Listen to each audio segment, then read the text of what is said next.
ओम श्री पितृदेवाय नमः। आचार्य माया पवन Pandey YouTube channel में आप संपूर्ण भारतवासियों का हार्दिक स्वागत और अभिनंदन है। पितृपक्ष में गया महात्म्य 105 अध्याय सुनाने चल रहे हैं। पितृपक्ष में जो भी गया महात्म्य का पाठ सुनता है उसके समस्त पितृदोष बाधाएं शांत हो जाती हैं।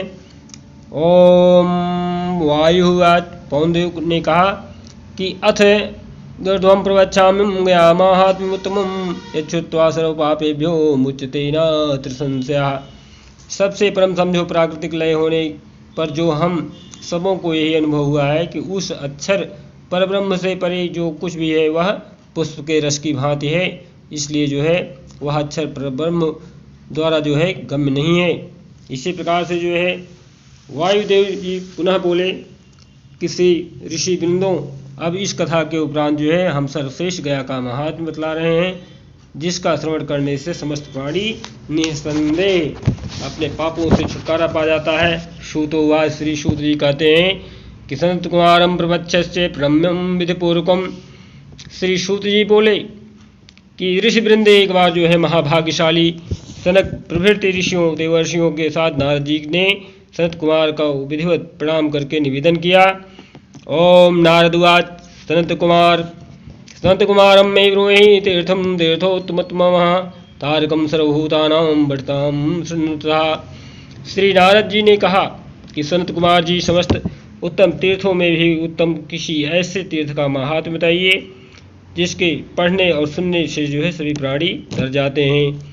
ओम सनत कुमार उवाच, वक्षे तीर्थोरम वन्यम श्रद्धादो सर्वतावकम गया तीर्थम सर्वदेशे तीर्थोभ्यो अप्युदिकम गुणम गया सुरस्ते ते पेजे ब्राह्मणा कर्ते वेत्ता प्राप्त तस्य तस्य शिला हरिषां शिलां धर्मो राधरम यतः तत् ब्राह्मण करोद्वागम स्थितिश्चापि गदाधरः फाल्गुतीर्थे निरूपेण निश्चलार्थम महर्षिम् गया सुरस्य विप्रेन्द्रं ब्रह्मद्वैत्वं वाद्वां कृतयज्ञोदो ब्रह्म ब्राह्मणेभ्यो गृहेदिकं श्वेतकल्पे द्वाराय गयो योगात्मकारका।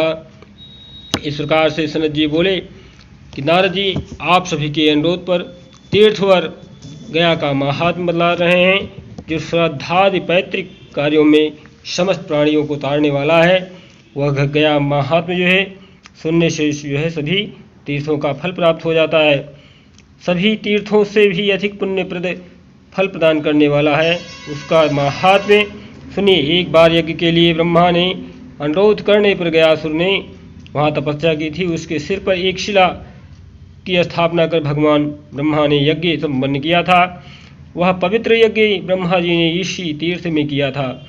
विप्रवर उस महान असुर के द्वारा किए गए महान तप के द्वारा जो है इतना अत्यधिक बलशाली हो गया था कि कोई भी उसे विचलित नहीं कर पाता था। इस उद्देश्य से ब्रह्मा देवताओं के साथ भगवान गदाधर भी फाल्गु आदि तीर्थों के रूप में रात दिन वहाँ स्थित रहने लगे। इस प्रकार से जो है निर्विघ्न यज्ञ की समाप्ति हो जाने पर जो है ब्रह्मा जी ने ब्राह्मणों को दक्षिणा से गृहादि प्रदान किए। श्वेतवाराह कल्प में उसी पवित्र स्थान पर गयासुर ने यज्ञाराधना किया। तभी से वह जो है गया महात्म्य धाम के नाम से जाना जाने लगा। गयात्रम प्रवक्षामि शृणु नारदमुक्तां निष्कृतस्त्वं कृत्राणां ब्राह्मणा गीयते ब्रह्मज्ञानं गया श्राद्धं गोगृहे मरणं तथा वासः पुंसां कुरुक्षेत्रे भुक्तिरेषा चतुर्विधा ब्रह्मज्ञानेन किं कार्ये गोगृहे मरणेन किं कुरुक्षेत्रे वासने यदि पुत्रो गयावर्तम् गयायां पिण्डदानेन फलं लभते नरः न तच्छक्यं मया उक्तं कल्पकोटिस्तरैरपि। इति सद्वाक्यं नारदो मुनिसत्त्वः सनत्कुमारं प्रवक्षस्य ब्रह्मस्य विधिपूर्वकम्। इस प्रकार से परम पुनीत क्षेत्र गया के नाम से विख्यात हुआ। इसे ब्रह्मा जी बहुत ही पसंद करते हैं। यही नहीं, नरक के भय के डर से मारे गए पितरगण भी इसी परम पुनीत क्षेत्र में बड़ी कामना के साथ जो है उनके घर परिवार वाले आकर के पिंडदान करते हैं। वह कहते हैं कि जो पुत्र गया यात्रा करेगा वह हम सबको जो है इस दुख संसार से तार देगा। इसी प्रकार से जो है तीर्थ में पुत्र को गया हुआ देख करके पितरों के घर उत्सव मनाए जाते हैं। वे कहते हैं कि इस पुनीत तीर्थ में अपने पैरों से भी जल का स्पर्श कर पुत्रगण हमें क्या नहीं दे देंगे, अर्थात सब कुछ दे देंगे।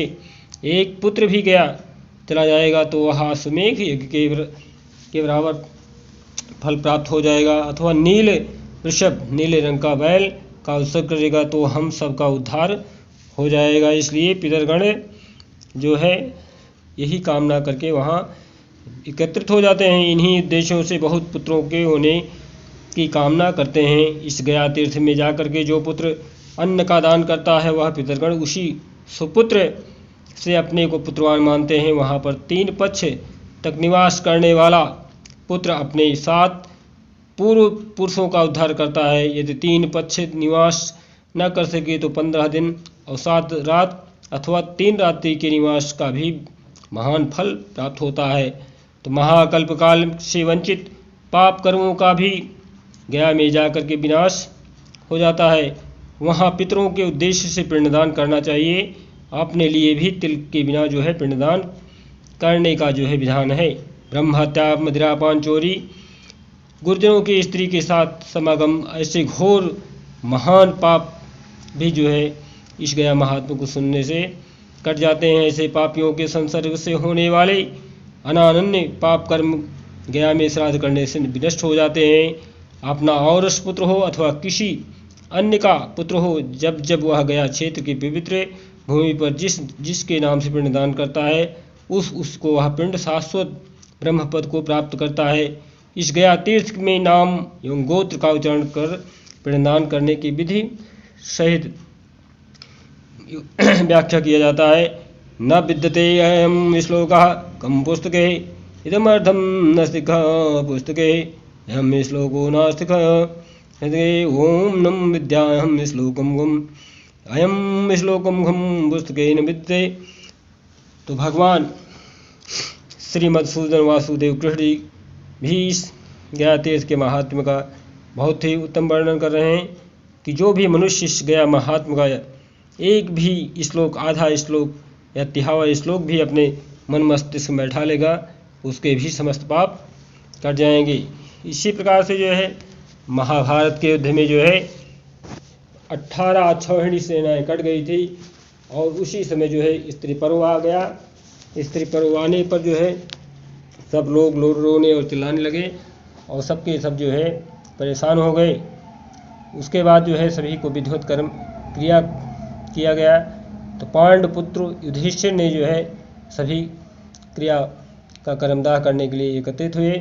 उसी समय जो है तर्पण स्नान कई क्षत्रिय देव प्रमाण, यह प्रकार राजा कर दाहन कर्म विरान।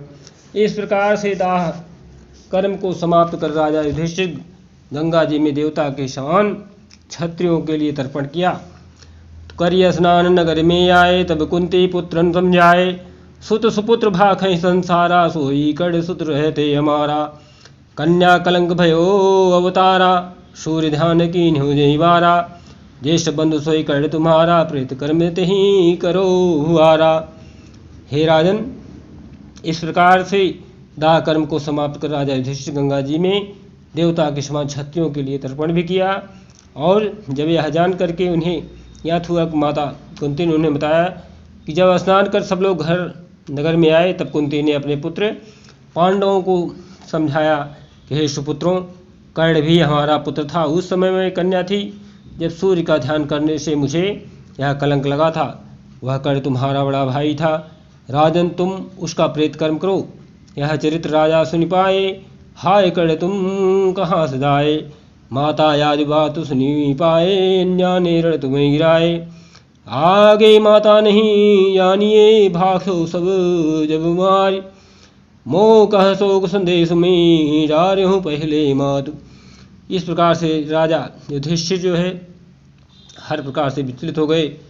तब जाकर के इस चरित्र को राजा ने विधिपूर्वक सुना और फिर रोने लगे। हाँ कर्ण, तुम कहाँ चले गए, यह कह करके रोने लगे और कहा कि हे माता, यह आपने जो है पहले नहीं जनाया, तब बतलाया और जब उसे मार करके हमने गिरा दिया, अब तो तुमने मुझे शोक के समुद्र में डाल दिया है और पहले क्यों नहीं बतलाया। उसी समय जो है धर्मराज युधिष्ठिर ने समस्त नारियों को श्राप दे दिया कि तब ही साप माता कह दीना तव गुण मात्र कर्ण बध कीना गुप्त कथा नारिंतन माही रहो कदापि कालूर नाही। तब युधिष्ठिर ने अपनी माता को श्राप दिया कि अब से जो है गुप्त बातें स्त्रियों के शरीर में एक काल तक एक क्षण भी नहीं रहेगी। महाशोक राजा हृदय कर्ण हेतु विलाप और ज्येष्ठ बंधु बध कीन्ह्यो भयो महाबड़ पाप। इस प्रकार से कर्ण के लिए राजा युधिष्ठिर बड़े शोकित हो विलाप करने लगे और कहा, मैंने वह भाई का वध कर दिया है और वह तो मुझसे भी बड़ा पाप हुआ है। इस प्रकार से भगवान